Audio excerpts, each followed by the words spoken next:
Good morning students, I am Dr. Priyanka Bhalirao and welcome to my channel Royal Educational Services।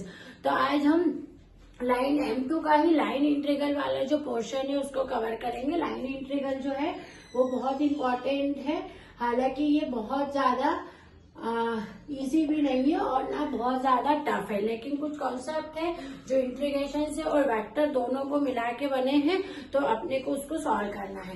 Line integral का जो form होता है वो होता है integral C F dot D are.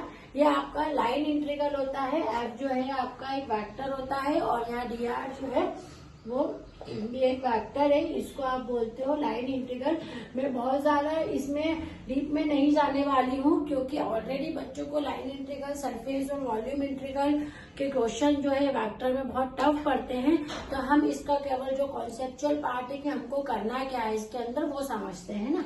यहाँ पर आर की वैल्यू जो है आपके पास में एक्स आई कैप प्लस वाई जे cap plus Z J cap है। अब ये जो डी आर निकलता है ना, ये इस आर की वैल्यू को डिफरेंशिएट करना पड़ता है, ठीक है।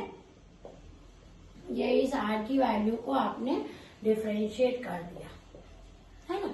अब ये आर की वैल्यू को डिफरेंशिएट करा तो डी आर वैक्टर निकला। फिर हम क्या करते हैं, जो हमको यहाँ पर वेक्टर एफ की वैल्यू दी रहती है उसमें डी आर को हम रख देते हैं। सपोज जैसे कि आपको यहाँ पर एफ की वैल्यू जो है वो देके रखी है F1 आई प्लस F2 जे प्लस F3 के देके रखी है, तो यह हो जाएगा आपका F1 plus F2 plus F3 है ना, आई जे और के, और यहाँ मल्टीप्लाई हो जाएगा आपका dx आई प्लस dy जे प्लस dz के, है ना, ठीक है। अब हमें क्या करना है, इनका अंदर मल्टीप्लाई करना है। तो ये F1 dx F2 dy plus F3 dz,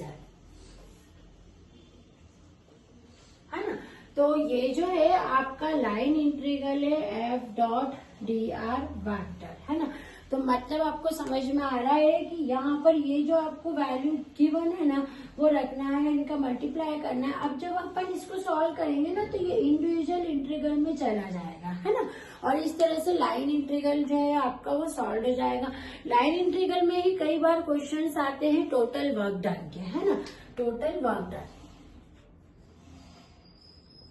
इसके क्वेश्चन अभी हम करेंगे तो ये और ज्यादा क्लियर हो जाएगा। टोटल वर्क डन का जो फॉर्मूला होता है वो होता है integral F of D T is equals to, ये निकालना रहता है integral F of D T, और कुछ भी आपको लिमिट यहाँ पर देके रखी रहती है, लिमिट ए टू मान लो बी ले ले, तो ये टोटल वर्क डन का जो है वो आपका फॉर्मूला है कि टोटल वर्क डन जो है लाइन इंटीग्रल में वो किस तरह से आपका निकाला जाता है, ठीक है।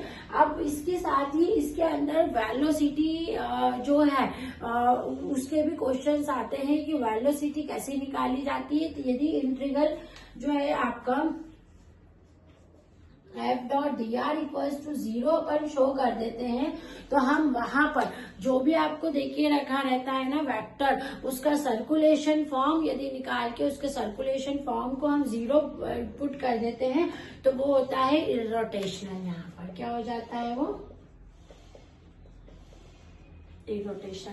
मैंने क्या कहा है कि मैं बहुत ज्यादा उसमें प्रेशर में नहीं करना चाहती हूँ। लाइन इंटीग्रल या सरफेस इंटीग्रल बिल्कुल सिंपल तरीके से आप इनकी के वैल्यूज ध्यान रखो और ये वाला फॉर्म ध्यान में रख लो इसका कि हाँ इस तरह से हमको इसको करना है, ठीक है, और इसको इंटीग्रेट करना है। यदि वर्क डन का फॉर्मूला आता है तो इस तरह से करना है, यदि इरोटेशनल आता है लाइन इंटीग्रल में को इस तरह से करना है। जब हम इसके क्वेश्चन करेंगे ना तो आपको ये क्लियर हो जाएगा कि लाइन इंटीग्रल, सरफेस इंटीग्रल ऐसी टफ चीज नहीं है। थोड़ा सा इंटीग्रेशन का कॉन्सेप्ट जो क्लियर रखिए, मेरी प्लेलिस्ट में इंटीग्रेशन मैंने बहुत बेसिक तरह से समझाया है, उसको एक बार देख ले, लाइन इंटीग्रल और सरफेस इंटीग्रल शुरू करने से पहले, ठीक है। Okay, thank you.